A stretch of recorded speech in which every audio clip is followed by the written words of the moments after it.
For most human beings, their genius sparks once in a way. Can somebody be in the zone all the time? Of course. I can tell you one secret, but I'm on camera. There are three ways to function in a way that other people think is miraculous. So they become the great players that they are. They even mentally deciding how the other guy should act.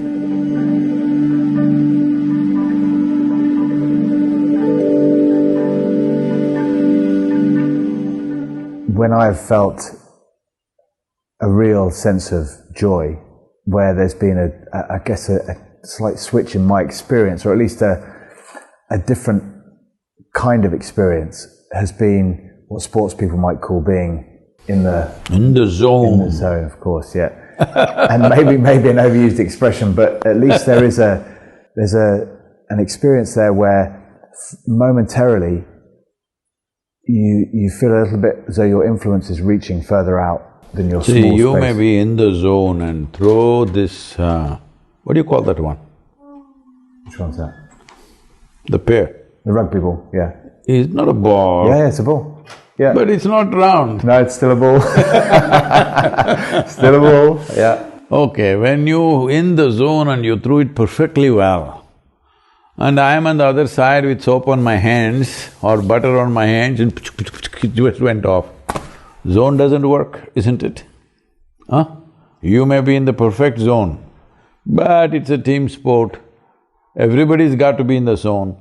There might have been situations where everybody were boom at one moment, all right? So why is it it's happening only once in a way? Because for most human beings, their genius sparks once in a way. Suppose the sun, which is the living source of energy for all of us, no, it's the only source of energy for this planet. If the sun came up once in a way, not every day, what would be life? Right now, that is what it is even with the individual. Every day, maybe the English won't agree with me, every day the sun doesn't come up for them, but it's coming up. It may be shrouded by the cloud, but it is coming up all the time. I'm saying everything that's life process here. Let's say, like your zone, if your heart beat once in a way, what would happen to you? Yeah, it wouldn't last long. Yes. So, this once in a way you're in the zone is something that must go. Oh, can somebody be in the zone all the time? Of course. You must be in the zone you want to be. Because when it comes to physical performance in the world, there are many factors. Okay? There are many factors which all of it may not even be in your perception. But when it comes to inner nature, being in the zone must be every moment of your life, isn't it? Absolutely, yeah. Because there's only one ingredient, just you. Outside, see this many people there in the room. If this room, this atmosphere has to be pleasant, all these people must cooperate, otherwise if she starts freaking, what do I do? We can manage her, but still the atmosphere in the room will go. But my inner atmosphere, there's only one person. Is that person willing, I'm asking? Is a willing person or unwilling person? You must make him willing, that's all it is. Because the only and only thing that you have is life, and how wonderful you keep it within you is all you can do. Rest of it in the world, we do something. It's really interesting because my position specifically, there'll be moments where it's absolute chaos and you're performing the most difficult, challenging skills with all kinds of interfering factors coming in from opposition teams to everything, and you do it effortlessly in a flowing, beautiful way. And then the referee blows his whistle and says, right, now you have a penalty, which involves me having to kick a ball through the post in a kind of golf fashion. I would go from being that genius kind of version of myself to suddenly to something I'd practiced so many times and felt like I knew so well, and yet I'd moved from chaos and all kinds of complexity externally to simplicity externally and make it so complex. Because suddenly from that moment you go from a clarity, like you said, a simplicity, to an absolute complexity internally, whereby it's suddenly about what will people think if I miss this, what if I heaven forbid I let my team down, etc., etc. If you think what people will think, the ball will go into the people only. Yeah, yeah, it's true. Very true. Yeah. So I can tell you one secret, but I'm on camera, what to do. I'll tell you anyway. Please. But the opposition may also learn this. That's okay. We'll work that out when we come to it. When you want to kick that dead ball, what you do is, you exhale with your mouth open and use this as a way approximately 17 to 20 inches, somewhere there, you focus your eyes there, that empty space, okay? You can do this 3 times. There is something else which is called as Akash, which gets activated because of this. In this, you are naturally in the zone. See, there are 3 ways to function in a way that other people think is miraculous. One thing is to become all body, that you don't have a mind at all, just all body. Like, I don't know, I shouldn't use names probably.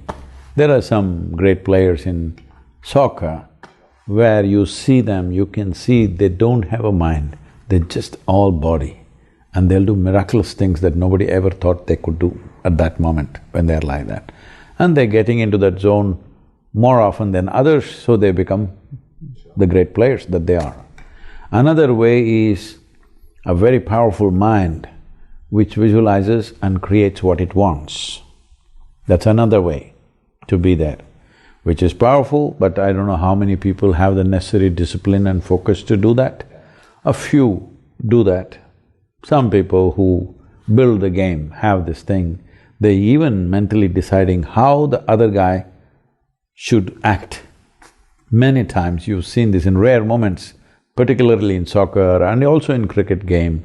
The bowler decides how the batsman should act, you know? I recognize that. It's really wonderful to see that, because like Sachin Tendulkar was saying, he was asking me a question in a conference. He says, Sadhguru, like before, like right now there's the last ball of the game and I need to score a century or something important need to happen. Even before I play the shot, I see that this is the ball the bowler will bowl and I'm already ready with that shot and that is how he will bowl and that's how I will hit. So this is using the mind to see that guy does what you want, all right? That's another way. Another way that I just now told you is to not worry anyway body is well trained, mind is trained for the game, don't mess with that in the game itself, that preparing the body and mind should happen before the game, okay? You don't go and train on the match pitch. So, there is another type of intelligence called consciousness. Consciousness is that intelligence which is unsullied by your memory.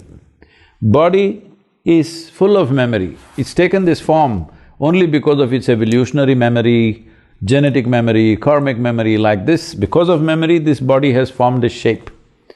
Because of memory, your mind has taken a certain shape. But there's another intelligence which is untouched by memory, which is the fundamental and the most powerful form of intelligence in the universe. If you touch that, your body and mind should be well trained anyway to play that game, otherwise you cannot play. But once you touch that, you play in such a way which is magical for other people. There is no answer with anybody around you. There are many times certain sport reaches that place, knowingly or unknowingly the player gets in and they themselves are surprised. I've seen this sometimes, the tennis players, they're surprised, did I make this shot? They can't believe it themselves because they got into that space. That's, for me, beautifully explained. Thank you. Sadhguru, thank you very much for being part of the I Am podcast. Thank you very much. And we couldn't wish you better with the Conscious Planet Safe Soul movement, and for sure we will be adding the our 100 support. days. The 100 Get all days. the sports people in this country We shall push to that say message. something about showing. We shall definitely push that message for sure, and I will be involved too. Thank you very much. Thank you.